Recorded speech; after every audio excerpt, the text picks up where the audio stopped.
Shalom bagi saudara-saudari yang terkasih di dalam Tuhan. Selamat pagi saya ucapkan untuk kita semuanya.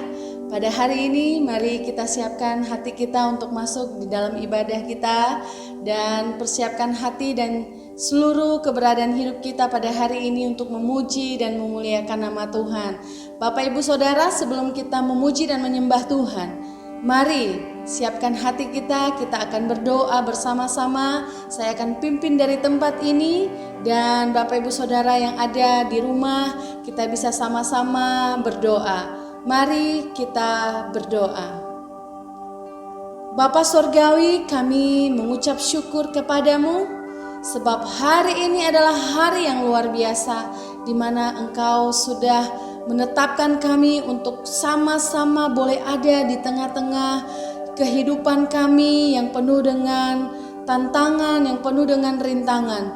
Namun kami percaya bila kami ada saat ini semuanya karena anugerah Tuhan. Dan pada hari ini ya Tuhan, sebelum kami masuk di dalam ibadah kami, sebelum kami masuk di dalam pujian dan penyembahan kami, Engkau sucikan kuduskan hidup kami supaya kami layak di hadirat-Mu ya Tuhan.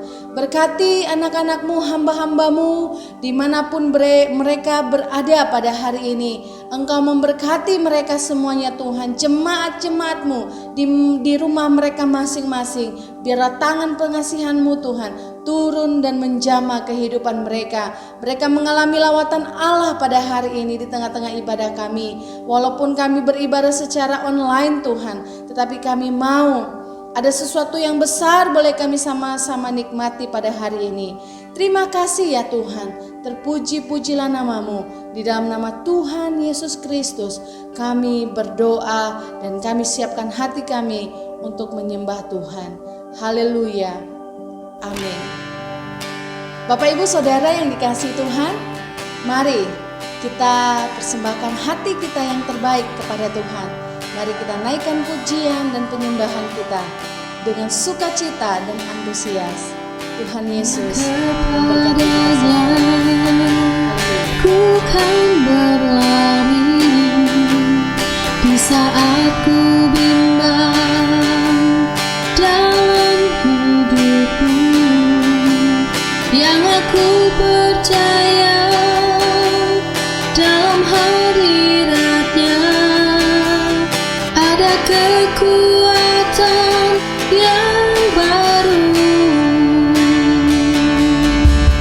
Walau ku melangkah dalam tekanan, badai pencobaan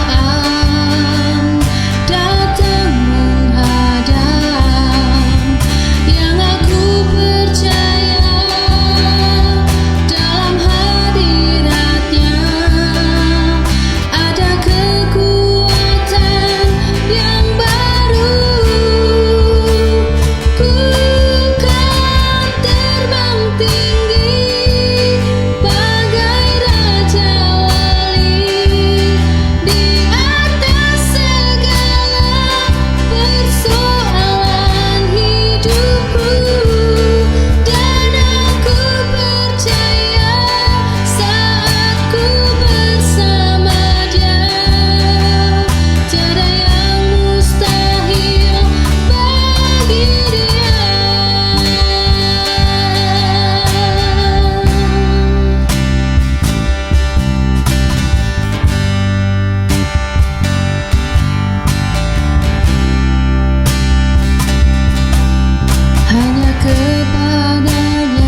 hidupku, dan aku percaya saat ku bersama Dia, tiada yang mustahil bagi Dia, tiada yang mustahil bagi Dia.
hidupku.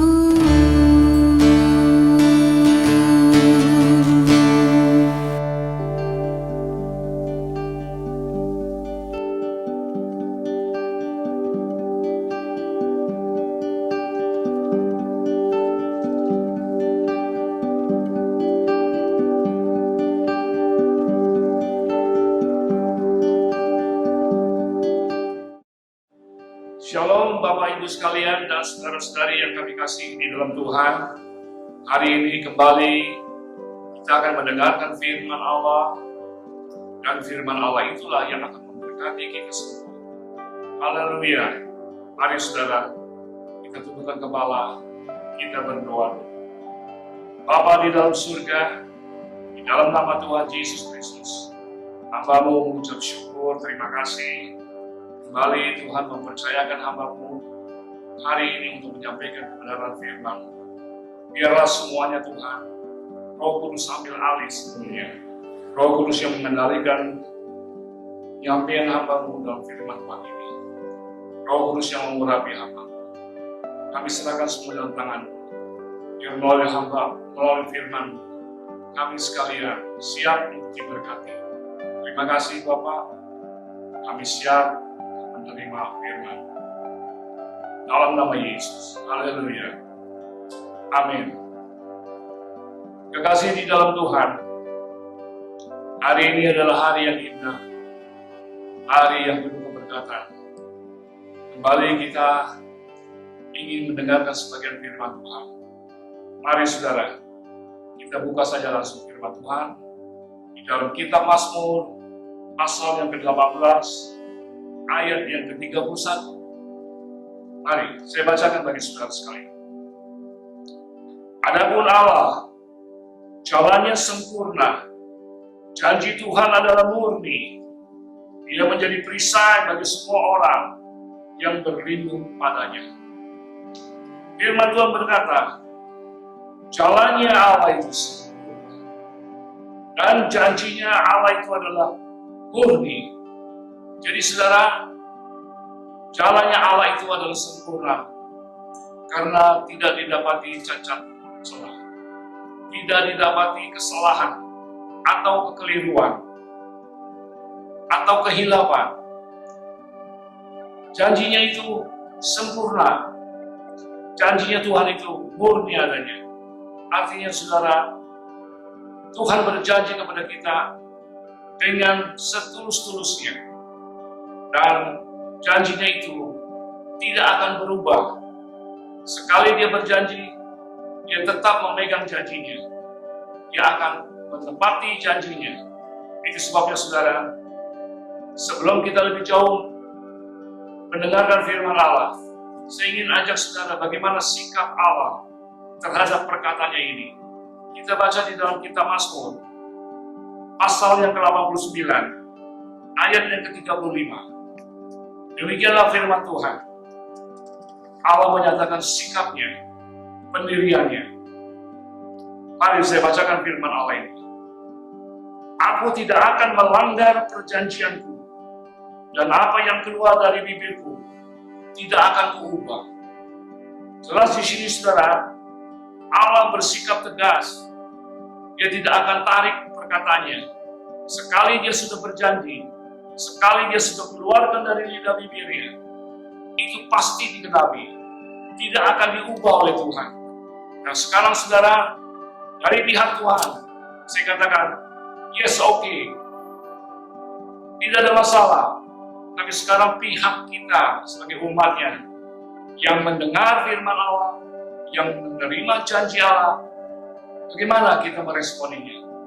Ini semua tergantung bagaimana kita meresponinya, supaya janji Allah itu dikenapi. Mari saudara, kita masuk dalam firman Allah yang hari ini kita mau sama-sama belajar untuk menikmati janji Allah itu. Kita buka di dalam kitab Nabi Yesaya, pasal yang ke-48, ayat 17 dan 18. Demikian bunyinya firman Tuhan. Beginilah firman Tuhan penebusmu, yang Maha Kudus Allah Israel. Aku Tuhan Allahmu, yang mengajar engkau tentang apa yang memberi faedah, yang menuntun engkau di jalan yang harus kau tempuh. Sekiranya engkau memperhatikan perintah-perintahku, maka damai sejahtera-Mu akan seperti sungai yang tidak pernah kering, dan kebahagiaan-Mu akan terus berlimpah seperti gelombang-gelombang laut yang tidak pernah berhenti. Saudara, dari pembacaan kita yang pertama di ayat 17, dia berkata, beginilah firman Tuhan penebusmu, yang Maha Kudus Allah Israel, Aku Tuhan Allahmu yang mengajar engkau tentang apa yang memberi faedah. Satu ini, Dia mengajar kita tentang apa, saudara? Tentang yang memberi faedah. Saudara, mengajar kita, saudara. Pada zamannya Perjanjian Lama, pada zamannya Nabi Yesaya, itu langsung Tuhan sendiri yang menyampaikan firman Allah lewat para hamba-hambanya. Tapi sekarang saudara tahu, di zaman akhir ini, di zaman anugerah ini, Yesus percayakan Roh-Nya yang akan mengajar kita semua. Roh-Nya mengambil alih semua tugas-tugas yang Yesus laksanakan. Setelah Yesus naik ke surga, Roh Kudus dicurahkan. Roh Kuduslah yang ambil alih sepenuhnya. Roh yang mengajar kita. Mari saudara kita baca ayatnya saja di dalam kitab Yohanes pasal yang ke-14 ayat yang ke-26.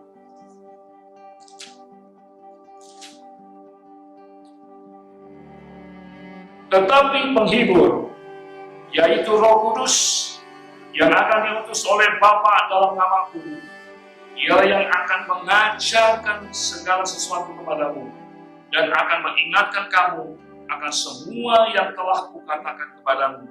Jelas, Yesus sendiri yang berkata demikian. Ya saudara, penghibur, yaitu Roh Kudus, itu yang diutus oleh Bapa atas nama Yesus.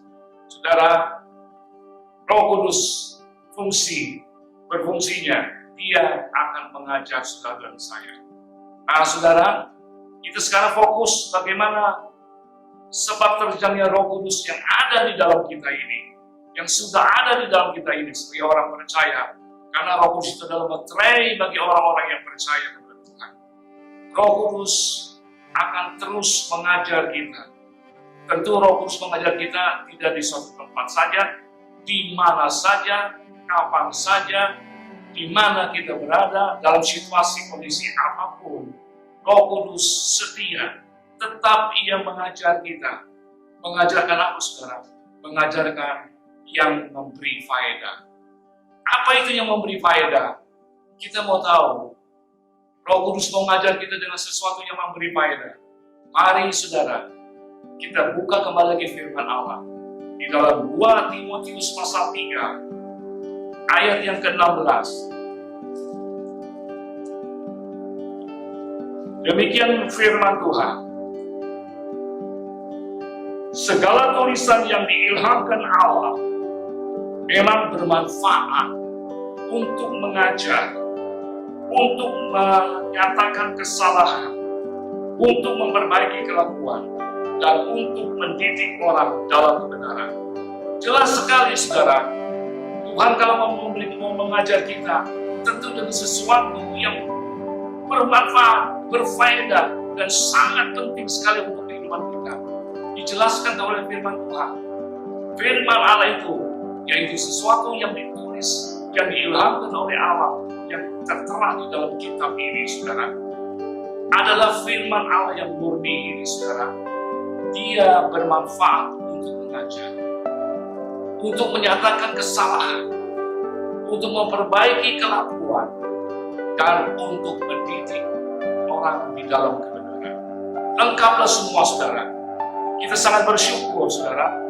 Kita manusia yang sering lupa, sering tidak sadar apa yang kita jalani, apa yang kita lakukan, apa yang kita katakan, sering di luar kontrol kita.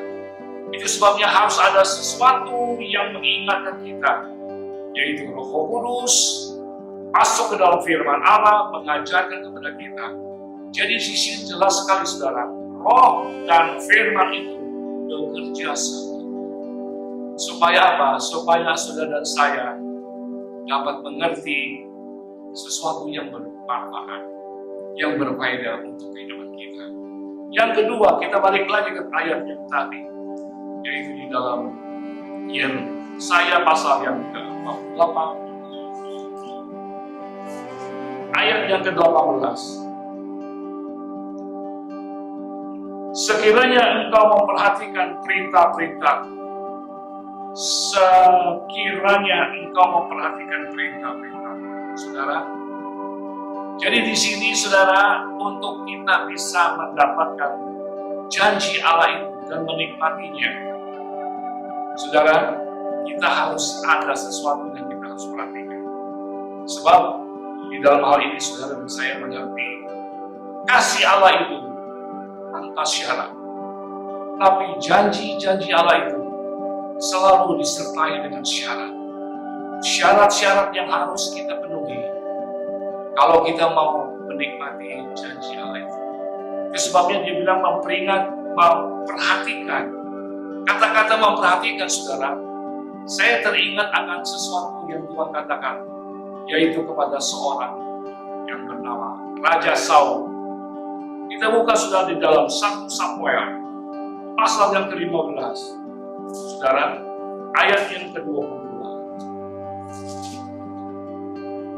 Demikian firman Tuhan lewat Nabi Samuel. Tetapi jawab Samuel, apakah Tuhan itu berkenan kepada korban bakaran dan korban sembelihan, sama seperti kepada mendengarkan suara Tuhan? Sesungguhnya mendengarkan lebih baik daripada korban sembelihan, memperhatikan lebih baik daripada lemak domba-domba jantan. Jadi di sini saudara, diperbandingkan antara dua, memperhatikan, mendengarkan. Tuhan bilang itu lebih baik, itu lebih penting daripada korban yang dipersembahkan. Sebab Tuhan sebelumnya ayat ini dituliskan sampai keluar kata-kata keluhan, sampai Allah bisa mengeluarkan kata keluhan, mengeluh melalui hambanya Nabi Samuel. Itu sesuatu yang sudah keterlaluan. Sampai dia bilang, aku sangat menyesal mengangkat Saul menjadi raja bangsa Israel. Menyesal, saudara. Itu sebabnya perhatikan kehidupan kita sekarang ini. Jangan sampai ada kata-kata yang keluar dari mulut Allah. Aku menyesal memanggil kamu. Aku menyesal mengangkat kamu untuk menjadi hambaku. Tetapi ternyata perbuatanmu yang selalu membelakangi aku. Engkau selalu mengabaikan berita-berita. Sebab saudara, ada satu ayat dikatakan, bukankah aku ini sudah melayani engkau? Bukankah aku sudah nyatakan mujizat? Aku sudah bernubuat. Tuhan bilang apa? Yesus bilang, aku tidak pernah kenal engkau, hai hamba yang melakukan kejahatan. Sangat sedih sekali. Kenapa saudara? Karena Tuhan sangat kecewa hatinya kalau melihat hamba-hamba yang tidak taat kepada Dia. Jadi saudara, kita yang tadi sudah bahas dua hal itu tentang yang berfaedah dan Dia menuntut kita ke jalan yang kita harus tempuh. Jadi dua hal itu artinya kita harus selalu percaya kepada firman-Nya dan selalu taat melaksanakan firman-Nya. Dua hal itu saja, gak banyak saudara syaratnya. Mendengarkan firman Tuhan dan percaya kepada firman-Nya dan taat melaksanakan firman-Nya. Nah saudara, itu sebabnya Nabi Yesaya menuliskan, sekiranya engkau memperhatikan perintah-perintah. Dia sampaikan pesan Tuhan itu, perintah-perintah. Saudara, memperhatikan. Ada dua pilihan bagi manusia, mau memperhatikan atau meremehkan. Dua-duanya kita akan bahas, saudara, akan kita baca. Kita buka di dalam kitab Amsal Salomo. Mari saudara, Salomo pasal yang ke-16. Salomo pasal yang ke-16. Ayat yang ke-20.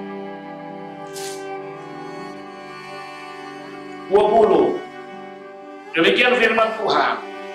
Siapa memperhatikan firman akan mendapat kebaikan, dan berbahagialah orang yang percaya kepada Tuhan.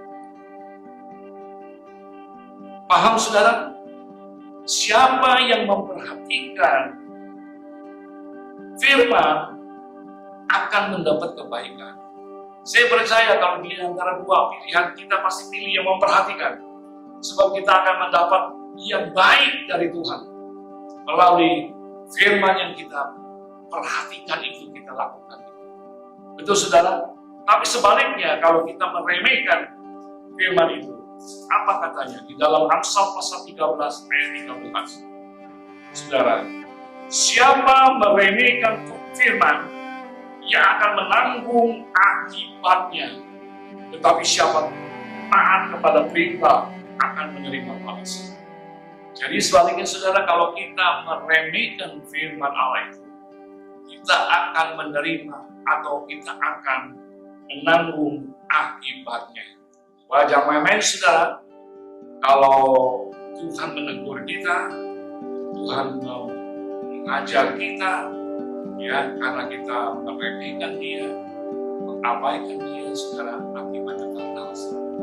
Sebab itu saudara, dengan singkat kita katakan, ya Tuhan, saya mau perhatikan setiap firman-Mu yang kami dengar, yang kami percayakan, dan kami mau taati. Nah saudara, kembali lagi pada firman Allah tadi, kalau sudah kita memperhatikan segala perintah-perintah Tuhan itu, nah ini baru Tuhan menyatakan janjinya, maka damai sejahtera-Mu akan seperti sungai yang tidak pernah kering, dan kebahagiaan-Mu akan terus berlimpah seperti gelombang-gelombang laut yang tidak pernah berhenti. Dia katakan damai sejahtera. Berarti damai sejahtera itu sekarang sudah ada pada kita, menjadi milik kita. Sebelumnya kita dari mana dapat damai sejahtera? Yesus berkata, damai sejahtera-Ku tinggalkan, damai sejahtera-Ku berikan padamu, dan yang apa yang Ku berikan tidak sama seperti dunia berikan. Janganlah gelisah, janganlah gentar hati. Saudara, Yesus tahu sebelum apapun yang akan dihadapi oleh manusia pada akhir zaman ini, Tuhan sudah siapkan sesuatu supaya kita ini mampu menghadapinya. Amin saudara.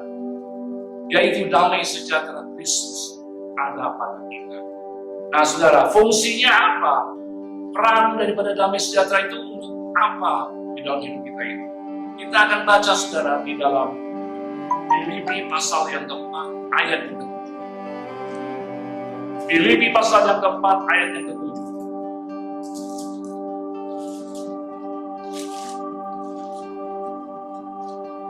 Saya bacakan bagi saudara. Damai sejahtera Allah yang melampaui segala akal akan memelihara hati dan pikiranmu dalam Kristus Yesus. Ini yang pertama. Yang kedua, kita baca dalam Kolose pasal 3 ayat yang ke-15.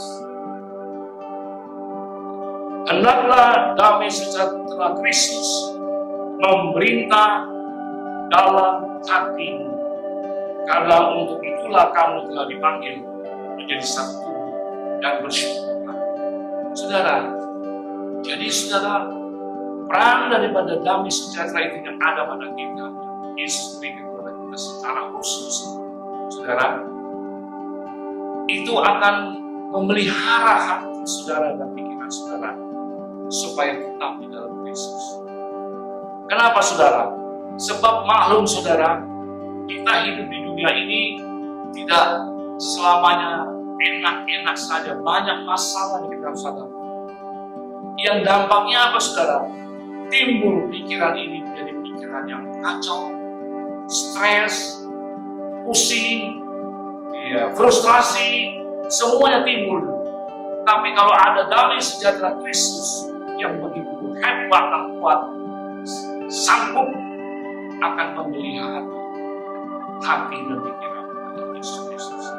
Tapi dibilang damai sejahtera Kristus itu yang melampaui segala akal pikiran. Ia sanggup untuk memeliharanya. Hati yang tenang, pikiran yang tenang. Ya, kalau dibilang lagi damai sejahtera Kristus akan memerintah di hati, itu berarti dia akan berkuasa bertakhta di atas seluruh kehidupan kita.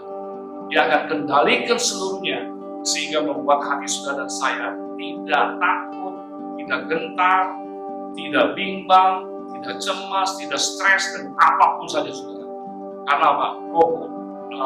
Damai sejahtera Kristus itulah yang terus menerus menguasai hati saudara, yang membuat hati saudara dan saya teguh, tegar, ya, tanggung jawab, berani menghadapi segala perkara karena ada damai sejahtera Kristus dalam kita.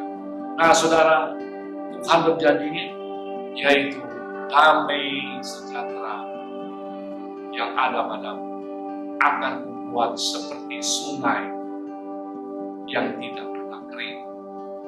Artinya air sungai yang ada di sungai itu tidak akan kering, terus mengalir. Ya, dia bilang tidak akan berhenti, akan terus mengalir. Terus setiap saat itu damai sejahtera itu ada pada saudara, selalu berperan di dalam hidup saudara.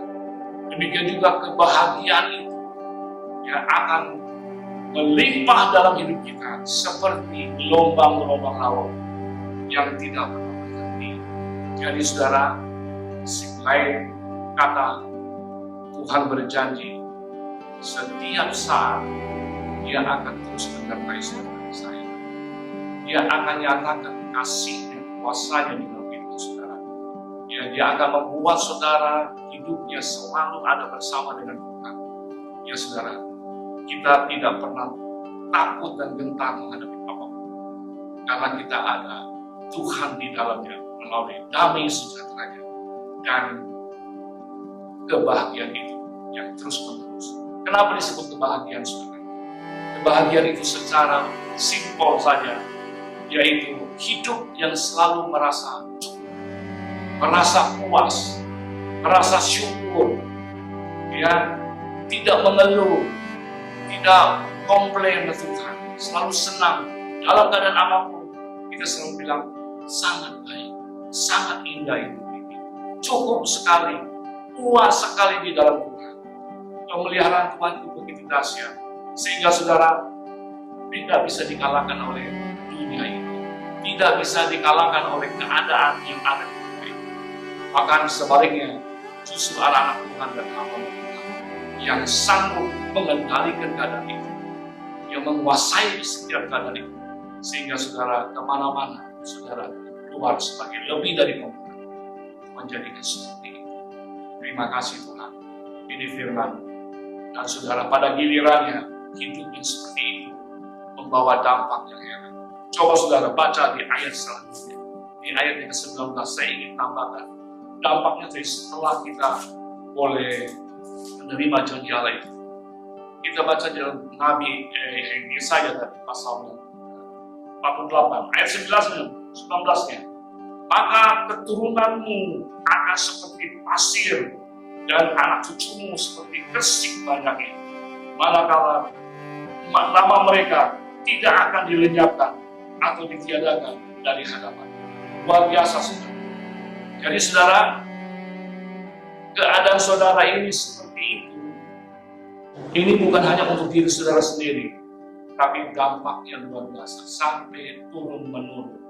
Ya, dikatakannya sampai keturunanmu akan seperti pasir dan anak cucumu seperti kersik berlimpah.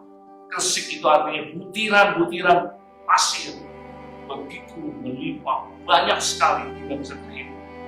Dan keturunan itu, saudara, dan nama mereka artinya nama keturunan kita semuanya.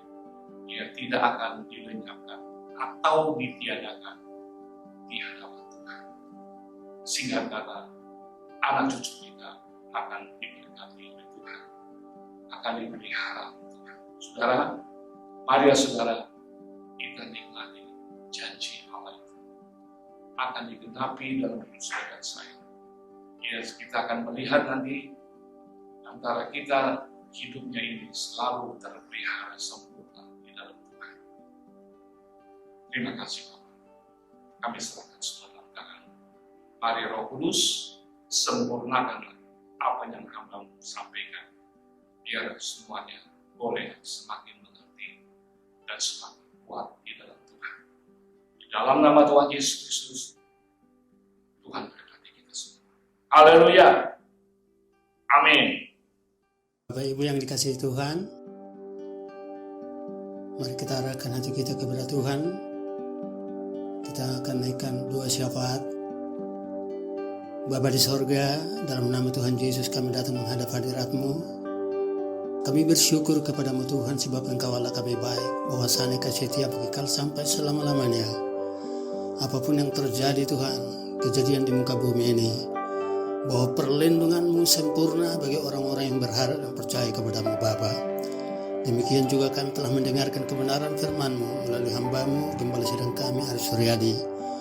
Tuhan, mari Tuhan Kau terangi hati kami, meteraikan firman dalam roh hati kami dan akal budi kami Bapa, sehingga kami boleh memegang firman-Mu dan menjadi pelaku kebenaran firman-Mu. Maka kami akan melihat keajaiban yang daripada-Mu Tuhan. Dimanapun umat-Mu berada yang menyaksikan tayangan ini Tuhan, mari Tuhan Kau memberkati mereka, terlebih dalam pergumulan mereka. Mereka yang terkena COVID-19 Bapa, kami berdoa di dalam nama Tuhan Yesus. Tuhan, barang siapapun yang membuka hati mereka, menerima Yesus menjadi Tuhan dan Juru Selamat mereka, mereka akan diampuni dan segala sakit penyakit mereka disembuhkan di dalam nama Tuhan Yesus. Demikian seluruh sidang jemaat-Mu Genesaret Kelapa Gading kami serahkan ke dalam tangan-Mu di mana mereka berada, dan setiap pergumulan kami Tuhan, agar kami berharap dan sungguh-sungguh percaya kepada-Mu Bapa. Terima kasih Tuhan, terima kasih Bapa di sorga. Demikian juga seluruh yang ambil bagian dalam pelayanan ini, Engkau berkati Tuhan, terlebih hamba-Mu Aris Suryadi dan keluarga Tuhan berkati, pulihkan keluarga, pulihkan oh Tuhan. Oh segala apapun pergumulan mereka, bahkan sakit penyakit Tuhan pulihkan dari tengah keluarga dalam nama Yesus. Kami berdoa mohon kepada-Mu Bapa. Terima kasih Tuhan. Demikian juga GKSI seluruh Indonesia kami serahkan ke dalam tangan Tuhan, berkati Tuhan, lindungi. Bahkan umat-umat-Mu tengah bangsa ini dimanapun, di desa, di gunung, di lembah, di kota-kota, Tuhan Kau sertai, Tuhan berkati. Demikian pemerintah bangsa kami yang dipimpin oleh hamba-Mu Presiden kami, Presiden Joko Widodo dan wakilnya Makmur Amin Tuhan, Engkau sertai. Tuhan berikan hikmat, berikan kekuatan, berikan pengertian bagi mereka, berikan semangat untuk menata mengatur bangsa yang lebih baik lagi Tuhan. Terima kasih Bapa. Demikian juga kami tinggal di kota Jakarta, Gubernur kami Anies Baswedan, Tuhan Kau sertai. Tuhan berikan hikmat bagi dia untuk menata mengatur kota yang lebih aman lagi Tuhan. Dan semua kota-kota dan seluruh pulau-pulau seluruh Indonesia kami serahkan ke dalam tangan-Mu. Tuhan lindungi, Engkau curahkan damai sejahtera-Mu atas bangsa ini. Terima kasih kami berdoa Bapa di surga untuk COVID-19 ini Tuhan. Kami ikat, kami halau dalam nama Yesus. Bila kuasa kasih-Mu yang bekerja di tengah bangsa ini, biar melalui COVID-19 ini Tuhan, umat-umat di seluruh dunia Tuhan boleh bertobat, boleh datang kepada-Mu, boleh mengakui Yesus adalah Tuhan dan Juru Selamat. Karena kami tahu sampai sekarang belum ditemukan obat COVID-19. Kami tahu hanya dalam Yesus Kristus ada pemulihan yang sempurna Tuhan. Terima kasih Bapa, terima kasih Tuhan, terima kasih Bapa. Demikian juga tetangga-tetangga kami dimanapun kami tinggal. Oh Tuhan, Engkau berkati setiap mereka Bapa. Tetangga kami dari Kelapa Gading juga Engkau berkati Tuhan. Berkati Tuhan, berkati, pulihkan Tuhan. Terima kasih Bapa, terima kasih Tuhan. Terpuji-pujilah Engkau Allah kami yang kudus. Kami naikkan dulu ucapan syukur dalam nama Tuhan Yesus kami berdoa. Amin. Saudara-saudara kekasih dalam Tuhan, kita akan mengakhiri ibadah kita pada saat ini. Tentu saudara, kita terlebih dahulu menghadap hadirat-Nya. Kita angkat tangan kita, buka hati kita sepenuhnya. Kita menerima berkat dari Allah. Tuhan memberkati engkau dan Tuhan melindungi engkau. Ia akan menyinari engkau dengan wajah-Nya dan engkau menerima kasih karunia. Dan Dia menghadapkan wajah-Nya kepadamu, engkau akan menerima damai sejahtera. Di dalam nama Bapa, Anak, dan Roh Kudus, Tuhan Yesus Kristus. Mari saudara, kita sudah angkat tangan kita di hadapan Tuhan. Terimalah berkat dan anugerah yang besar dari Allah Bapa kita. Damai, sejahtera, dan kasih sayangnya, kasih setianya, kasih karunia-Nya, Tuhan kita Yesus Kristus, di dalam persekutuan Roh yang Maha Kudus, ada menyertai saudara sekalian, dan menyertainya sampai Dia akan datang kembali. Diberkati keluarga saudara, diberkati rumah tangga saudara, diberkati anak-anak saudara, diberkati setiap pekerjaan saudara, diberkati setiap pelayanan saudara, demikian juga usaha saudara, pengabdian saudara diberkati Tuhan. Terima kasih Bapa. Kami akhiri ibadah kita kami dengan ucapan syukur dalam nama Tuhan Yesus Kristus. Haleluya. Amin.